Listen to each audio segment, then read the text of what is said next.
अस्सलाम वालेकुम दोस्तों। मैं आज बताऊंगा आपको एग्रो फर्टिलाइज़र्स में जॉब्स निकली हैं। ठीक है, एग्रो फर्टिलाइज़र आपने नाम सुना होगा। एक स्टेबल अदारा है और ऐसा अदारा है कि अगर इसमें आपको नौकरी मिल जाती है तो आपके बहुत कम चांस होंगे कि वो आपको निकाल दें। पर ऐसा होगा नहीं, वो आपको निकालेंगे। ये भी नेस्ले की तरह एक अच्छी फील्ड है। यहाँ पे आप लोगों को बोनसेस मिलेंगे। ठीक है, आप लोगों को ईद वगैरह पे बोनस मिलेंगे, साल के साल भी बोनसेस मिल सकते हैं। ठीक है, तो और इसमें कोई बहुत ज़्यादा कोई डिमांड भी नहीं की हुई। कम क्वालिफ़िकेशन वालों को मांगा हुआ है। ठीक है, तो मैं आपको बताता हूँ इस एडवर्टाइजमेंट के बारे में।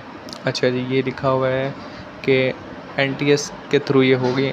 ठीक है, भर्ती होगी। एनटीएस एक टेस्ट लेगा, आप लोगों को वो पास करना होगा। जो लोग पास करेंगे उनका इंटरव्यू होगा और फिर उनकी सिलेक्शन होगी। अच्छा, अब आ जाते हैं इसमें मेल और फीमेल दोनों के लिए जॉब्स हैं। पहली जॉब आ जाती है केमिकल प्लांट ऑपरेटर। ठीक है, उसके लिए मैट्रिक होनी चाहिए और वो साइंस में की हो। दूसरी चीज़ डीएई में का डिप्लोमा होना चाहिए, केमिकल में डिप्लोमा हो, या फिर इन दोनों चीज़ों के अलावा या फिर एफएससी प्री इंजीनियरिंग की हो और या फिर बीटेक केमिकल्स में किया हो। ठीक है, अच्छा, उसके बाद अगली जॉब है मैकेनिकल टेक्नीशियन। ठीक है, ये वाली जॉब है। शॉप मशीनिस्ट, मिल राइट्स, पाइप फिटर्स और एंड वेल्डर्स। इसमें सिर्फ मेल अप्लाई कर सकते हैं। इसमें है मैट्रिक साइंस होना चाहिए। ठीक है, उसका मैकेनिकल में डिप्लोमा होना चाहिए और फिर बीटेक मैकेनिकल में होना चाहिए। अच्छा, उसके बाद है ड्राफ्ट्समैन में मेल और फीमेल दोनों आ सकते हैं। मैकेनिकल के लिए है ये भी। अच्छा, मैट्रिक साइंस के साथ होनी चाहिए। ड्राफ्टमैन के तौर पर डिप्लोमा होना चाहिए। अच्छा, ये मैकेनिकल में डिप्लोमा हो या फिर बीटेक किया हो ड्राफ्टमैन में।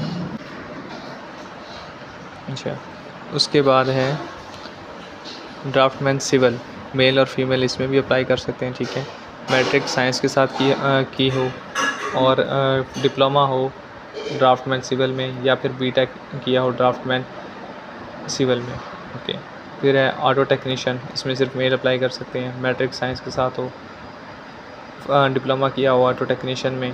ठीक है, ऑटोमोबाइल में, डीजल में और मैकेनिकल में, और या फिर बीटेक होनी चाहिए सेम फील्ड में। अच्छा, जो फील्ड उन्होंने मांगी है उस फील्ड में। इलेक्ट्रीशियन है। ठीक है, इलेक्ट्रीशियन मेल और फीमेल हो सकती हैं। साइंस मैट्रिक के साथ की हो, मैट्रिक साइंस के साथ की हो। ठीक है, इलेक्ट्रिकल का उसने डिप्लोमा किया हो या फिर बीटेक इलेक्ट्रिकल किया हो। उसके बाद है इंस्ट्रूमेंट टेक्नीशियन।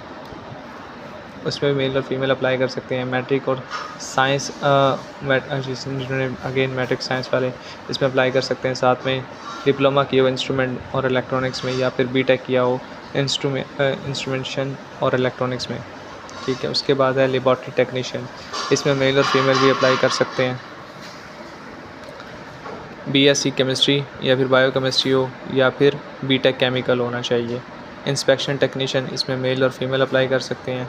ठीक है, मैट्रिक साइंस के साथ की हो, डिप्लोमा किया हो मैकेनिकल में, या फिर बीएससी मैथ्स और फिज़िक्स में की हो, या फिर बीटेक मैकेनिकल किया हो। उसके बाद है हेल्थ सेफ्टी एंड इन्वायरमेंटल। इसमें मैट्रिक जिन्होंने साइंस के साथ की वो एफएससी प्री इंजीनियरिंग मेडिकल दोनों अप्लाई कर सकते हैं। बीएससी केमिस्ट्री या फिर मैथ फिज़िक्स के साथ होनी चाहिए, और या फिर बीटेक होनी चाहिए सेम फील्ड में। कंप्यूटर ऑपरेटर, इसमें सिर्फ फीमेल अप्लाई कर सकती हैं।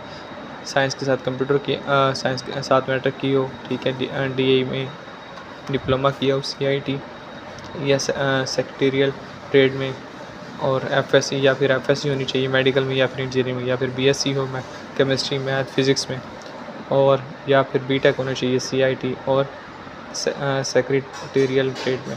अच्छा, अब इसके बारे में इंपॉर्टेंट गाइडलाइंस क्या है कि अब मैट्रिक में कम से कम जो ग्रेड होना चाहिए वो सी ग्रेड होना चाहिए। इसके अलावा कोई सी से छोटा ग्रेड यानी कि डी ग्रेड ना हो, सी ग्रेड तक के लोग अप्लाई कर सकते हैं।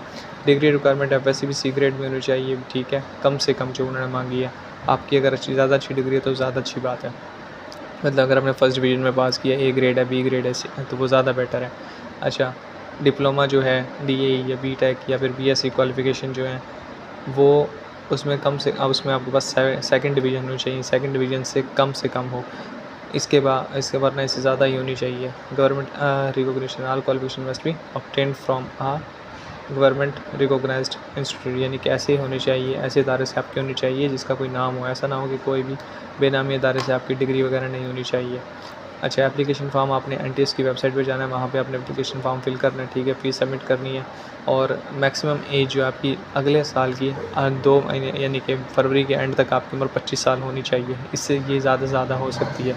आपकी उम्र इससे अभी इस वक़्त तक आपके पास टाइम है, अगर आपकी उम्र इससे पहले तक अगर आपकी उम्र एप्लीकेबल हो, ठीक है, अगर अभी आपकी उम्र फॉर एग्ज़ाम्पल अभी आपकी उम्र 25 साल नहीं हुई तो आप एप्लीकेबल हो, ठीक है।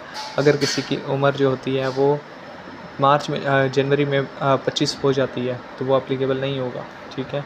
पोस्ट मास्टर्स और engineering and degree holders are not post master यानी कि जिन लोगों ने एमएससी की हो वो लोग एलिजिबल नहीं होंगे अप्लाई करने के लिए, ठीक है। और 4 जुलाई तक के लिए लास्ट डेट है अप्लाई करने के लिए। मैं आपको आगे बता देता हूँ कि अप्लाई आपने कैसे करना है, ठीक है। जी, तो आपने गूगल पे लिखना है एनटीएस, ठीक है, एनटीएस ओपन एप्लीकेशंस, उस पर आपने सर्च करना है, ठीक है। वो सर्च करने के बाद आपने इधर आ जाना है, नीचे डाउन करेंगे आप, डाउन करेंगे तो यहाँ पे आपको नज़र आएगा एग्रो फर्टिलाइज़र, ठीक है। यहाँ जाना है, इसमें डिटेल्स पे क्लिक करेंगे, इधर से आपने नीचे जाना है। एडवर्टाइजमेंट अगर आपने दोबारा खुद से पढ़नी है तो इस पर क्लिक कर सकते हैं, उर्दू में पढ़नी है तो इस पर क्लिक कर सकते हैं, हिंदी में पढ़नी है इस पर क्लिक कर सकते हैं। और अगर आपने एप्लीकेशन फॉर्म पे अप्लाई करना तो आप इस पर क्लिक करेंगे।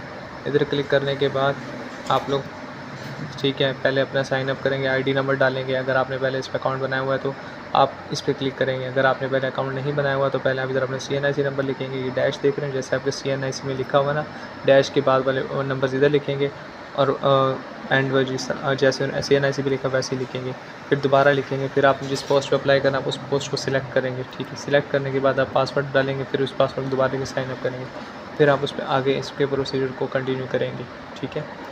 अगर आपको कोई इशू आता है अप्लाई करने में, अच्छा एक और चीज़ कि आपको अप्लाई करने से पहले एनटीएस पे अपना खुद का भी अकाउंट बनाना है, ठीक है, और इधर भी अकाउंट बनाना है। अकाउंट बनाने के बाद जब आप ये कर लेंगे फिर आपने आगे अप्लाई करना है। अगर किसी को कोई इशू होता है अप्लाई करने में, किसी को समझ नहीं आता तो वो हमसे व्हाट्सएप पर रब्ता कर सकते हैं, लेकिन हम इंशाल्लाह उसकी हेल्प करेंगे और वो कहेंगे तो हम उनका अप्लाई भी कर देंगे। थैंक यू, मिलते हैं इंशाल्लाह नेक्स्ट वीडियो में। अगर वीडियोज़ अच्छी लगे तो काइंडली हमारे चैनल को सब्सक्राइब कीजिएगा, हम आगे भी इस तरह की वीडियोज़ आपके लिए लाते रहेंगे। Thank you.